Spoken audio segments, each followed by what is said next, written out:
اس کا سلسلہ جو ہے خلافت الی منہاج نبوت کا سلسلہ یہ شروع ہوتا ہے، اور اس کے بعد پھر ہر صدی کے سر پر اس قسم کے جو خلفاء ہیں وہ روح القدس پا کر کھڑے ہوتے رہے۔ امام مہدی و مسیح موعود حضرت مرزا غلام احمد علیہ السلام اس سلسلہ کے 13ویں خلیفہ تھے۔ خلافت الی منہاج نبوت کے مطابق 13ویں خلیفہ تھے، اور آپ سے پہلے 12 خلفاء گزر چکے تھے، اور پہلا خلیفہ جو تھا خلافت الی منہاج نبوت کے مطابق حضرت عمر بن عبدالعزیز تھے۔ تو 13ویں خلیفہ یعنی حضرت مرزا غلام احمد السلام کے بعد آپ کا مئو ذکی غلام مسیح الزماں اسی خلافت الی منہاج نبوت کا 14واں خلیفہ ہے وہ، اور وہ روح القدس پا کر کھڑا ہوگا۔ اور یہ عاجز کا وہی دعویٰ ہے کہ اس عاجز کو اللہ تعالیٰ نے 15ویں صدی ہجری کے سر پر روح القدس کے ساتھ کھڑا کیا ہے، اور میں اس کا دعوے دار ہوں اور اپنے دعوے کے دلائل رکھتا ہوں۔ تو جہاں تک تعلق ہے یہ اگلا سوال ہے، کیا احمدی انتخابی خلافت کو خلافت الی منہاج نبوت کہا جا سکتا ہے؟ احمدی خلافت کو خلافت الی منہاج نبوت کہنا تو دور کی بات ہے، یہ تو انتخابی خلافت بھی نہیں ہے، یہ تو موعود بلائے دمشق ہے جس کی خبر حضرت مرزا غلام احمد السلام کو 9 اپریل 1907 کو بلائے دمشق کے الہام میں دی گئی تھی۔ یہ وہ ہے دمشق کی بلا، تو یہ کہاں خلافت راشدہ بھی نہیں ہے۔ خلافت الی منہاج نبوت کا تو مقام کچھ اور ہے، وہ تو اللہ تعالیٰ خود کھڑا کرتا ہے اس بندے کو، خلیفہ کو، نبیوں کی طرز پر الہام سے اور روح القدس نواز کر اس کو کھڑا کرتا ہے۔ تو یہ جو ہے یہ تو دمشقی بلا ہے، یہ انتخابی خلافت بھی نہیں ہے۔ تو میں آپ لوگوں کو ایک اور بات بتانا چاہتا ہوں اس حوالے سے کہ دیکھو، خلافت راشدہ اور خلافت الی منہاج نبوت ان دونوں کی کیا حقیقت ہے اور ان میں کیا فرق ہے؟ فرق یہ ہے کہ خلافت الی منہاج نبوت میں تو اللہ تعالیٰ نبی کی طرح کسی اپنے بندے کو، مومن کو، جس کو چاہتا معمور فرما دیتا، کھڑا کر دیتا ہے۔ وہ نبی کی طرح وہ کھڑا ہوتا ہے، اللہ تعالیٰ کا روح القدس پا کر۔ لوگ نہیں اس کو کھڑے کرتے، نہ اس کو الیکٹ کرتے ہیں، نہ اس کو نامینیٹ کرتے ہیں۔ خلفائے راشدین جو ہوتے ہیں یا خلافت راشدہ جو ہوتی ہے، اس میں نبی کے بعد امت مومنوں میں سے ایک بندے کو جو اس کو مناسب سمجھتی ہے اس کا انتخاب کرتی ہے، اور وہ پھر اپنے نبی کی سنت پر چلتا ہے۔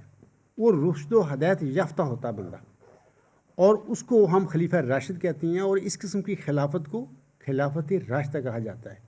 یہ بھی خلافت الی منہاج نبوت نہیں ہے، اس کو ہم خلافت راشدہ کہتے ہیں۔ مثال کے طور پر 4 خلفائے راشدین جو تھے، اس میں جو حضرت ابوبکر صدیق رضی اللہ تعالیٰ عنہ ہیں، ان کے متعلق تو حضرت بانی جماعت صاحب نے فرمایا ہے اپنی کتاب جو سر الخلافہ ہے کہ ان کی خلافت الی منہاج نبوت کے مطابق تھی۔ باقی تینوں خلفاء کے متعلق حضرت مرزا صاحب فرماتے ہیں کہ وہ ان کی خلافت الی منہاج نبوت نہیں تھی۔ تو میں سمجھتا ہوں کہ جیسے حضرت مرزا صاحب نے فرمایا وہ ٹھیک ہے، لیکن میں سمجھتا ہوں کہ سارے یہ خلفائے راشدین ہی تھے، اور خلافت الی منہاج نبوت کا جو ہے پہلا خلیفہ وہ حضرت عمر بن عبدالعزیز ہے، جو پہلی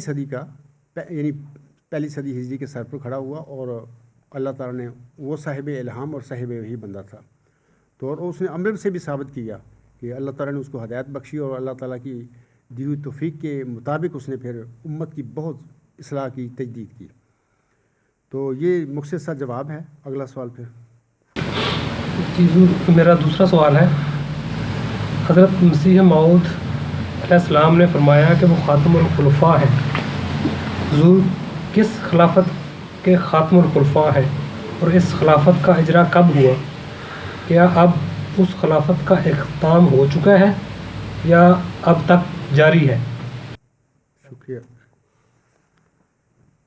میں پہلے تو اس سوال کے جواب میں عرض کرنا چاہتا ہوں کہ یہ جو سوال میں کہا گیا ہے کہ حضرت مسیح موعود نے فرمایا کہ وہ خاتم الخلفاء ہیں، سوال کے وقت ہی حوالہ نہیں پڑھا گیا کہ کہاں حضور علیہ السلام نے فرمایا ہے کہ میں خاتم الخلفاء ہوں۔ میں وہ حوالہ پڑھ دیتا ہوں پہلے۔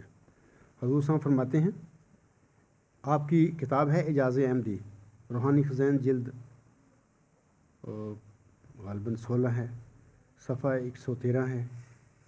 حضور صلی اللہ علیہ وسلم فرماتے ہیں حضرت مسیح کے دوبارہ آنے کی نسبت براہین میں لکھا ہے، جب خدا نے مجھ پر اصل حقیقت کھول دی تو میں اس عقیدہ سے باز آ گیا، یعنی میں نے اس کو عقیدہ کو چھوڑ دیا۔ میں نے بجوز کمال یقین کے جو میرے دل پر محیط ہو گیا اور مجھے نور سے بھر دیا، اس رسمی عقیدہ کو نہ چھوڑا، حالانکہ اسی براہین میں میرا نام عیسیٰ رکھا گیا تھا اور مجھے خاتم الخلفاء ٹھہرایا گیا تھا، اور میری نسبت کہا گیا تھا کہ تو ہی کسر صلیب کرے گا۔ سمجھ آ گئی ہوگی سامعین کو کہ اس وقت حضور فرمایا کہ مجھے براہین میں خاتم الخلفاء اللہ نے قرار دیا ہے۔ تو ایک اور حوالہ میں آپ لوگوں کو پڑھ کر سناتا ہوں، یہ خطبہ الہامیہ ہے، یہ روحانی خزائن جلد 16 صفحہ 70 پر حضور صلی اللہ علیہ وسلم فرماتے ہیں۔ لیکن پہلا جو میں نے حوالہ پڑھا ہے اس کی جلد کا مجھے اعجاز احمدی وہ کتاب تو ہے، لیکن جلد جو ہے روحانی خزائن کی وہ میں نے لکھی نہیں، میں بھول گیا ہوں۔ تو یہ جو خطبہ الہامیہ کے الفاظ ہیں، یہ روحانی خزائن جلد 16 صفحہ 70 پر فرماتے ہیں حضور صلی اللہ علیہ وسلم، وَأَنَا خَاتِمُ الْأَوْلِيَاءِ لَا وَلِيَّ بَعْدِي إِلَّا الَّذِي هُوَ مِنِّي وَعَلَىٰ أَحَدِي وَإِنِّي أُرْسِلْتُ مِنْ رَبِّي بِكُلِّ قُوَّةٍ وَبَرَكَاتٍ وَعِزَّةٍ وَإِنَّ قَدَمِي هَٰذِهِ عَلَىٰ مَنَارَةٍ خُتِمَ عَلَيْهَا كُلَّ رِفْعَةٍ۔ حضور صلی اللہ علیہ وسلم فرماتی ہیں اور میں خاتم الاولیاء ہوں، میرے بعد کوئی ولی نہیں مگر وہ جو مجھ سے ہوگا اور میرے عہد پر ہوگا، اور میں اپنے خدا کی طرف سے تمام تر قوت اور برکت اور عزت کے ساتھ بھیجا گیا ہوں، اور یہ میرا قدم ایک ایسے مینارہ پر ہے جو اس پر ہے ہر ایک بلندی ختم کی گئی ہے۔ تو یہ تو حضور صلی اللہ علیہ وسلم کے دو حوالے تھے، میں نے پڑھ کر آپ لوگوں کو سنائے ہیں خاتم الخلفاء کے حوالہ سے۔ محمدی مریم، امام مہدی و مسیح موعود الاسلام، سامعین کرام، خلافت الی منہاج نبوت کا جو سلسلہ ہے جس کی آن حضرت صلی اللہ علیہ وسلم نے پیشگوئی فرمائی تھی، جس کا ابھی میں نے ذکر کیا ہے آپ لوگوں کے آگے، اور جس کا آغاز دین اسلام کے پہلے مجدد اور خلیفہ راشد حضرت عمر بن عبدالعزیز رحمہ اللہ تعالیٰ کے مبارک وجود سے ہوا تھا۔ حضور علیہ السلام یعنی حضرت مرزا غلام احمد علیہ السلام خلافت اور مجددیت کے اسی سلسلے کے خاتم الخلفاء اور مجدد الف آخر ہیں اور خاتم الاولیاء ہیں، اسی سلسلے کے، یعنی خلافت الی منہاج نبوت کا جو سلسلہ ہے امت محمدیہ میں جاری، اور جاری کب ہوا ہے؟ حضرت عمر بن عبدالعزیز سے پہلی صدی ہجری کے سر پر۔ اسی جو سلسلہ ہے خلافت کا، اسی خلافت کے سلسلے کے وہ خاتم الخلفاء ہیں اور مجدد الف آخر بھی ہیں۔ خلافت الی منہاج نبوت یا مجددین کا یہ سلسلہ سامعین کرام انشاءاللہ تعالیٰ قیامت تک جاری و ساری رہے گا۔ یہ نبوت جو یہ تجدید ہے، یہ پہلے علماء نے حضرت مرزا صلی اللہ علیہ وسلم سے پہلے وہ نبوت انہوں نے ختم کر دی، کہتے ہیں ختم نبوت کا میں نے یہ کہ نبوت ختم ہو گئی۔ اب جماعتی احمدیہ مامون نے یہ آگے کام کیا ہے کہ انہوں نے تجدید کا بھی کر دیا خاتمہ، یہ مجددیت بھی ختم ہے۔ میں آپ لوگوں کو بتانا چاہتا ہوں کہ دیکھو بڑی سیدھی سی بات ہے، یہ جو نبوت ہوتی ہے یا تجدید ہوتی ہے، ایک ہی سلسلہ ہوتا ہے اللہ تعالیٰ کی ہدایت دینے کا لوگوں کو نا۔ جب تک انسانوں کے ساتھ نفس لگا ہوا ہے، انسان نفس کے ساتھ پیدا ہوتے ہیں، اس وقت تک نہ نبوت کا سلسلہ ختم ہو سکتا ہے نہ تجدید کا سلسلہ ختم ہو سکتا ہے، اور ممکن نہیں ہے کہ انسانوں کے اندر سے نفس چلا جائے۔ ہاں اللہ تعالیٰ جس کو چاہے پاک اور صاف کر دے، اس کو نفس سے علیحدہ کر دے، یہ الگ بات ہے۔ اللہ تعالیٰ نبیوں کو جب کھڑا کرتا ہے ان کو پہلے پاک کرتا ہے، نفس سے خالی کر دیتا ہے ان کو۔ تو جب تک یہ انسانوں کے ساتھ نفس لگے ہوئے ہیں تو یہ سلسلہ جو ہے نا خلافت الی منہاج نبوت کا، یہ جاری و ساری رہے گا، مجددین کی شکل میں، خلفاء کی شکل میں۔ اللہ تعالیٰ ان کو کھڑا کرتا رہے گا، اپنا علم دے گا، ہدایت دے گا ان کو، اور پھر وہ اس کی ہدایت جو ہوگی اللہ کی، اللہ سے پا کر پھر وہ لوگوں کو تک پہنچائیں گے ہدایت۔ اور علاوہ اس کے میں آپ لوگوں کو یہ بھی بتانا چاہتا ہوں کہ خلافت الی منہاج نبوت کے اسی سلسلہ کا موعود ذکی غلام مسیح السماء یا موعود مسیح عیسیٰ بن مریم یا مسلم موعود 14واں خلیفہ ہے، اور اللہ تعالیٰ نے خاکسار پر 15 صدی ہجری کے سر پر بذریعہ وحی و اعلام یہ سب انکشافات مجھ پر فرمائے ہیں اور مجھے مامور فرمایا ہے۔ تو ایک بات میں آپ لوگوں کو اور بتا دینا چاہتا ہوں اس سلسلے میں کہ مجدد الف آخر بھی حضور سامنے فرمایا ہوا اپنے متعلق نا اپنی کتب میں. تو میں آپ لوگوں کو بتانا چاہتا ہوں کہ مجدد الف آخر سے کیا مراد ہے. جیسا کہ حضور صلی اللہ علیہ وسلم نے فرمایا ہے آپ مجدد صدی بھی ہیں اور مجدد الف آخر بھی. آپ مجدد صدی تھے اس بات کو تو آسانی کے ساتھ احباب سمجھ جاتے ہیں کیونکہ آپ 14ویں صدی کے مجدد تھے. اسی طرح جس طرح آپ سے پہلے مجددین ہر صدی کے سر پر اللہ تعالیٰ نے کھڑے کیے مبعوث فرمائے، اسی طرح آپ بھی 14ویں صدی کے مجدد تھے. لیکن آپ علیہ السلام نے یہ جو فرمایا ہے کہ آپ مجدد الف آخر یعنی آخری 1000 سال کے مجدد بھی ہیں، آپ کی ان الفاظ سے کیا مراد تھی؟ تو اس سلسلے میں دوستوں کو کہوں گا کہ میرا ایک مضمون ہے، اس کا عنوان ہی مجدد الف آخر ہونے سے کیا مراد ہے. یہ 62 ہے، 62 نمبر ہے اس کا، یہ پڑھیں. لیکن ایک دو تین باتیں میں اختصار کے ساتھ بیان کر دیتا ہوں آپ لوگوں کے آگے. یاد رکھیں کہ حضرت صلی اللہ علیہ وسلم کے بعد تجدید کے دائرہ میں مجدد الف آخر اور خاتم الخلفاء سے وہی مراد ہے جو نبوت کے دائرہ میں خاتم النبیین سے مراد ہے. میرے اس فکرہ میں مجدد الف آخر کی حقیقت تو بیان ہو چکی ہے، میں نے بیان کر دی ہے. لیکن ہو سکتا ہے بعض سادہ بھائی ہوتے ہیں ہمارے، ان کو میری بھی اس بات کی سمجھ آئی نہ ہو کہ یہ میں کیا کہہ رہا ہوں. میں مزید وضاحت کر دیتا ہوں کہ جس طرح سلسلہ انبیاء میں حضرت صلی اللہ علیہ وسلم خاتم النبیین ہیں کیونکہ نبوت کے تمام کمالات آپ کی ذات بابرکات پر ختم ہو گئے ہیں، اسی طرح مجددین اور سلسلہ خلفاء میں حضرت مرزا غلام احمد علیہ السلام مجدد الف آخر اور خاتم الخلفاء ہیں کیونکہ تجدید اور خلافت کے تمام کمالات آپ کی ذات بابرکات پر ختم ہو گئے. یہ مطلب ہے. ثانیاً یہ کہ جس طرح حضرت صلی اللہ علیہ وسلم کے بعد نبوت کا انعام پانے کے لیے آپ صلی اللہ علیہ وسلم کی شرط، آپ صلی اللہ علیہ وسلم کی غلامی ایک شرط قرار پائی ہے، اسی طرح حضرت مرزا صاحب علیہ السلام کے بعد مجددیت اور خلافت کا انعام پانے کے لیے بھی حضرت صلی اللہ علیہ وسلم کے علاوہ آپ علیہ السلام کی غلامی ایک شرط قرار پائی ہے. اس کا مطلب یہ ہے کہ حضرت مرزا صاحب علیہ السلام کے بعد اب اسلام میں مجدد حضرت مرزا صاحب علیہ السلام کی غلامی میں آئے گا. آپ کی غلامی سے باہر مجدد نہیں ہو سکتا. جو مجدد نہیں ہے وہ خلیفہ بھی نہیں ہے. ثالثاً جس طرح حضرت صلی اللہ علیہ وسلم کی نبوت قیامت تک کے لیے ہے، لیکن اس کے باوجود آپ صلی اللہ علیہ وآلہ وسلم کے بعد ایک قسم کی نبوت کا دروازہ بند نہیں ہوا ہے. بالکل اسی طرح حضرت مرزا صاحب علیہ السلام بھی مجدد الف آخر اور خاتم الخلفاء ہیں اور آپ کی مجددیت بھی قیامت تک کے لیے ہے. لیکن اس کے باوجود آپ علیہ السلام کے بعد تجدیدی خلافت کا سلسلہ بند نہیں ہوا. اور سب سے بڑی بات تو ہے کہ 20 فروری 1886 کی الہامی پیش ہوئی اس حقیقت پر مہر ثبت کرتی ہے کہ اللہ تعالیٰ نے آپ علیہ السلام کو ہی ایک ذکی غلام کی آپ کی زندگی میں آپ کے دعوت سے بھی پہلے بشارت دے دی تھی کہ آپ کے بعد وہ آئے گا. یعنی اللہ اس کو مبعوث کرے گا تو وہ آئے گا نا، اللہ اس کو روح القدس کے ساتھ کھڑا کرے گا. تو وہ حضرت مرزا صلی اللہ علیہ وسلم کے بعد آئندہ صدی کا وہ خلیفہ کہیں اور اس کو مجدد کہیں، وہ مود مصلح ہے یا مود مجدد ہے یا مود خلیفہ ہے. تو یہ مختصر سی باتیں تھیں. تو امید ہے انشاءاللہ تعالیٰ آپ کا سوال آ گیا ہوگا. لیکن ایک سوال، ایک جز ہے آپ کے سوال کا رہ گیا ہے، وہ یہ آپ فرما رہے ہیں کہ کیا اب اس خلافت کا اختتام ہو چکا ہے یا اب تک جاری ہے.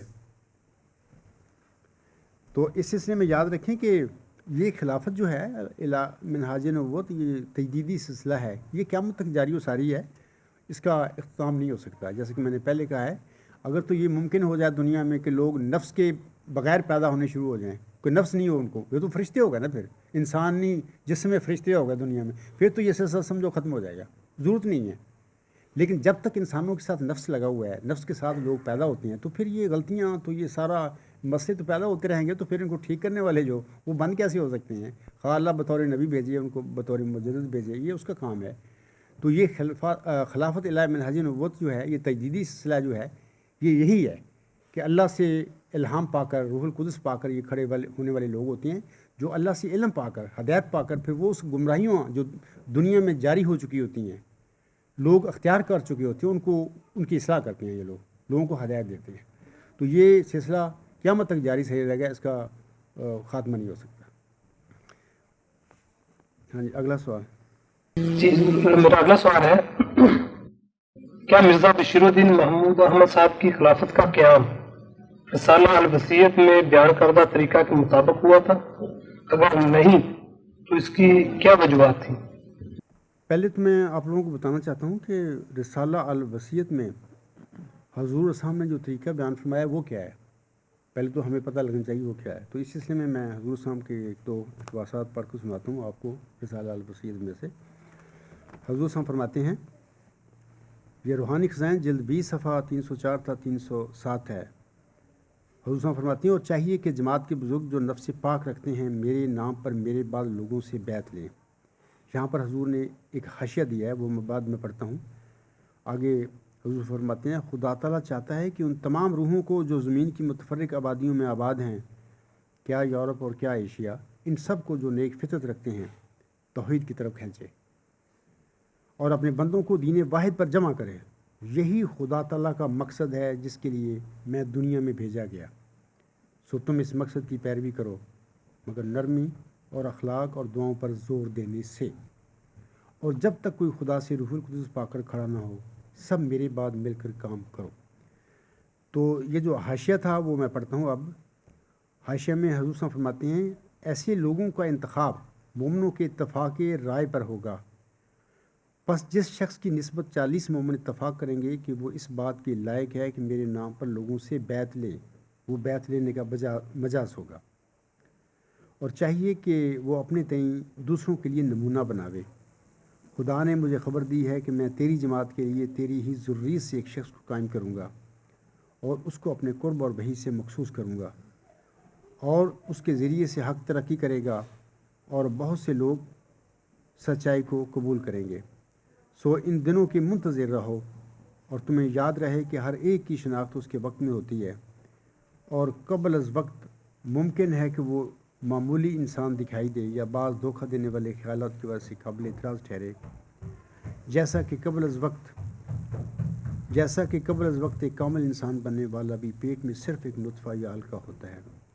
یہ حاشیہ میں اسی صفحہ پر یہ حضور صاحب کے الفاظ ہیں. تو علاوہ اس کے بھی حضور صاحب نے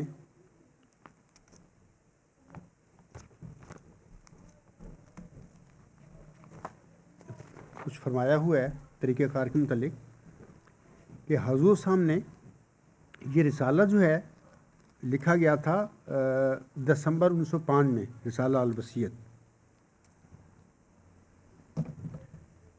لیکن پھر آگے جنوری 1906 میں حضور صاحب نے صدر انجمن احمدیہ کا قیام فرمایا، اور اس کے قیام کے بعد حضور صاحب نے اسی ضمیمہ جو ہے رسالہ الوصیت کا، اس میں اس کے متعلق فرمایا تھا کہ چونکہ انجمن خدا کے مقرر کردہ خلیفہ کی جانشین ہے، اس لیے انجمن کو دنیا داری کے رنگوں سے بکلی پاک رہنا ہوگا اور اس کے تمام معاملات نہایت صاف اور انصاف پر مبنی ہونی چاہیے. یہ الوصیت روحانی خزائن جلد 20 صفحہ 325. تو حضور صاحب نے اپنے الوصیت رسالہ میں اس صدر انجمن احمدیوں کو اپنی جانشین قرار دیا اور اپنے آپ کو انہوں نے خلیفہ قرار دیا کہ خدا کے مقرر کردہ خلیفہ کی یہ جانشین ہے.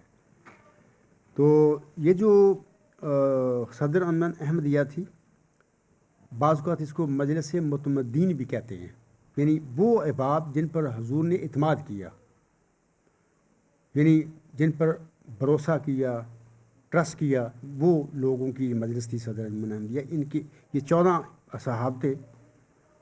تو میں ان کے نام آپ لوگوں کو پڑھ کر سنا دیتا ہوں کہ کیا تھے. تو سب سے پہلے تو مولوی نور الدین صاحب تھے رضی اللہ تعالیٰ عنہ، ان کو صدر بنایا حضور صاحب نے. پھر مولوی محمد علی صاحب سیکٹری بنا دیے گئے. پھر خواجہ کمال الدین صاحب تھے تیسرے نمبر پر مشیر قانونی. چوتھا مولانا مولوی سید محمد احسن صاحب امروہی سے. پانچویں صاحبزادہ مرزا بشیر الدین محمود احمد صاحب. چھٹے نواب محمد علی خان صاحب رئیس مالیر کوٹلہ. ساتویں سیٹھ عبد الرحمن صاحب مدراس. آٹھویں مولوی غلام حسن خان صاحب رجسٹرار پشاور.